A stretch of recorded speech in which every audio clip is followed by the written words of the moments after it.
On va essayer de voir comment terminer cet exercice. J'aimerais vous proposer plusieurs méthodes et vous choisirez celle que vous préférez selon votre niveau et votre envie. Première méthode, c'est la plus astucieuse, mais pour les étudiants qui ont des difficultés de calcul, c'est peut-être pas la plus facile. Je la montre quand même. Alors, on a vu que P de x se factorise par x plus 2 au cube. C'est notre racine triple.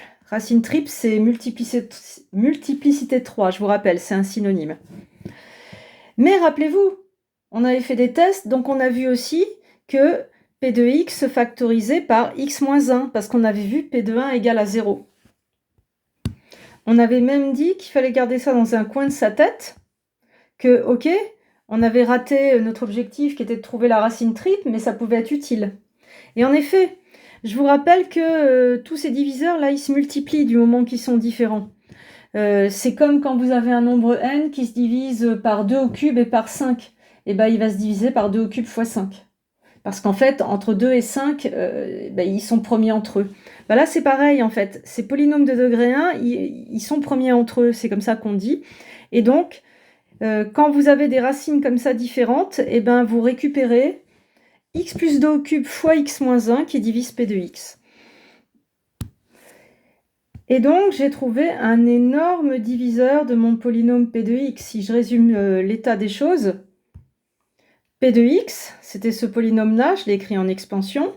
C'est ça fois ça, donc fois un polynôme, puisqu'on a dit ça divise. Il n'y a plus qu'à trouver q de x pour factoriser p déjà. Et c'est là où il faut vous souvenir d'un exercice fait en TD. C'est que là, si j'observe les degrés, ben vous voyez, là j'ai degré 4, et là, x plus 2 au cube, ça fait du degré 3, multiplié par x moins 1 qui est de degré 1, 3 plus 1, 4. Donc en fait, j'ai 4 au vu des degrés. Ben, j'ai 4 égale 4 plus degré de q. Donc en fait, mon polynôme q de x, son degré c'est 0, ça veut dire que c'est une constante. Donc mon polynôme degré 0 constante, et en observant les coefficients dominants, ben vous voyez ici, le coefficient dominant c'est 1, et là, ça va produire du x au cube, coef dominant 1, fois x, mon premier terme ici, vous comprenez que c'est du x4, donc j'ai un coef dominant ici en x4 égale x4 fois la constante, et bien la constante elle vaut 1. Donc soit vous êtes à l'aise et c'est facile pour vous, et du coup on ne pose pas de division, et on comprend qu'on a factorisé P de x. P de x, c'est x plus 2 au cube fois x moins 1. Et ça termine la première méthode, qui plaira, je pense, aux matheux. Maintenant, cette méthode d'observation, je sais que certains parmi vous ont du mal avec ces calculs-là, donc je vais vous proposer une méthode plus longue, plus scolaire, mais qui vous plaira peut-être davantage. Alors, dans la deuxième méthode, je repars de ma racine alpha. On a dit elle divise p.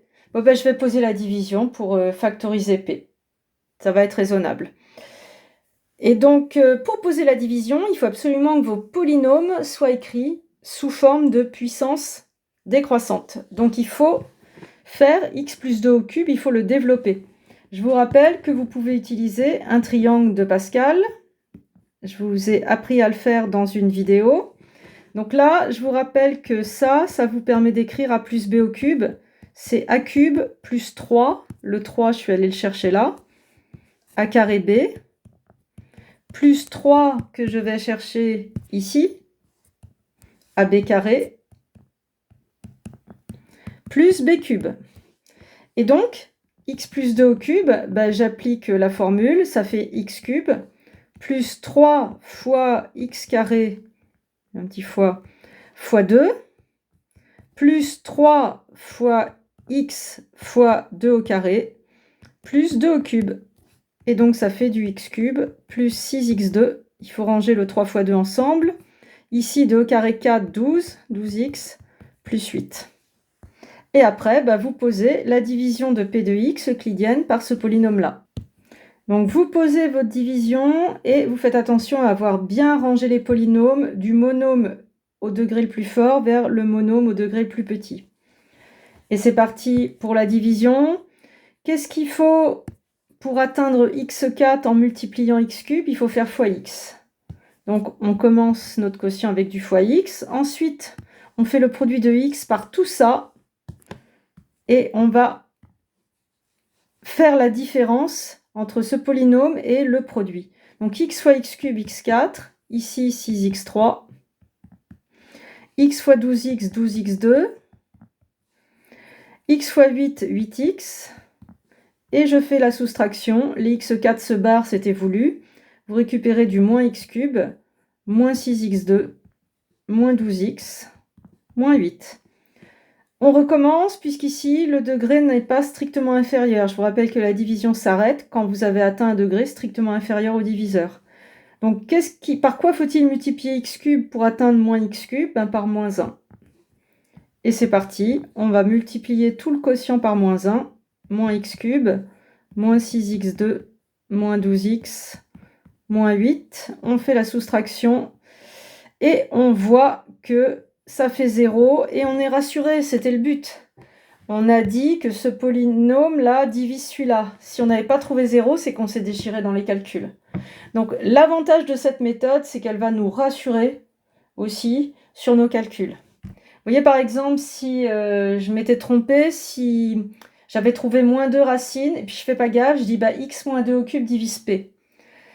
Donc là, j'aurais mis x moins 2 au cube, et j'aurais pas trouvé 0 comme reste. Donc là, il faut que ça vous alerte. Vous avez fait une erreur de calcul. Donc là, tout va bien. Ça divise comme on l'avait prédit. Et puis ça y est, on a la factorisation. Ainsi, p de x, c'est x moins 2 au cube fois x moins 1. Et ça termine notre exo 61. À bientôt. J'espère que j'ai pas été trop longue et que cette vidéo vous convient. Bon courage!